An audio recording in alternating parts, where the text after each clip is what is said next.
Kevin Eslinger and his wife went out surfing at Sunset Cliffs. They were an institution at the beach. They were very familiar with that particular break, very familiar with the people there.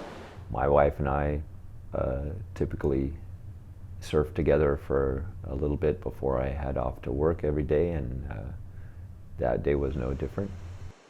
Ultimately, another person who was not a traditional surfer but was a stand-up paddleboarder, and that individual came and started surfing near them. He was being really aggressive, dangerous in the water. Mr. Eslinger watched as this stand-up paddleboarder proceeded to run over his wife. So I paddled toward him. Told him there's no reason to be aggressive, to surf that way. The person he was talking to was the bully of that beach. He took his carbon fiber paddle and hit Mr. Eslinger on the side of his head, knocking him out. Everything was black for I don't know how long. When the light came back into my eyes, it opened like an aperture of an old-fashioned camera, and it was in black and white for a few seconds.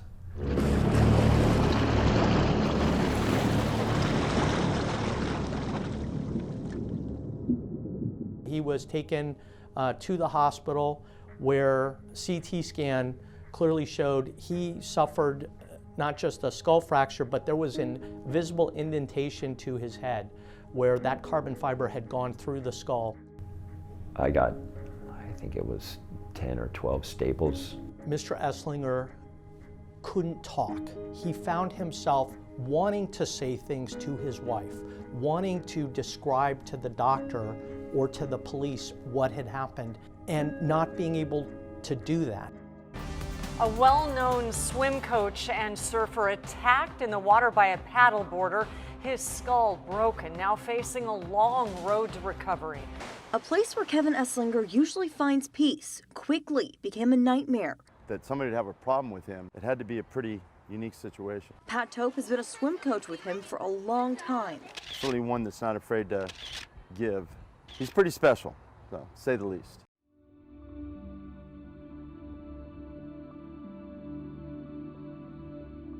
Mr. Eslinger was deeply concerned not just about what had happened to him, but what the message of someone who comes and uses violence while they're out doing a recreational sport. If I was going to go through this, I wanted to have some kind of fruitful ending. I wanted to have some kind of consequence that it would at least not allow anybody else to be put in the same dangerous situation I ended up in. He was a very active witness and participant in the prosecution.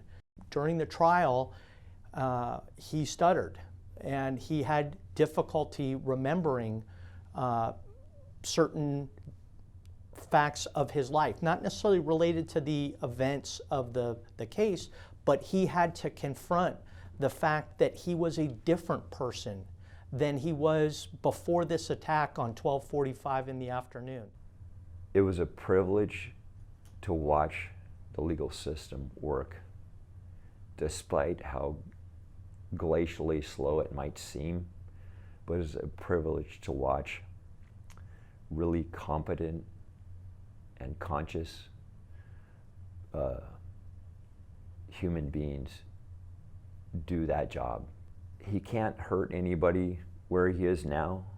I sincerely hope that whatever the issues he has that caused him to act the way he did are being dealt with, that he's getting some kind of help for that. Even in the water, the laws apply.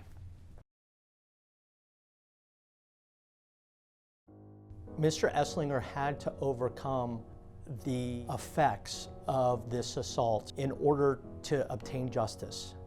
And his willingness to participate in the process, to confront his attacker, and to do it in a way with dignity and humility really stands out. The support and love from the families and the kids themselves was just immense. I'm so grateful to everybody that's been part of my life since this.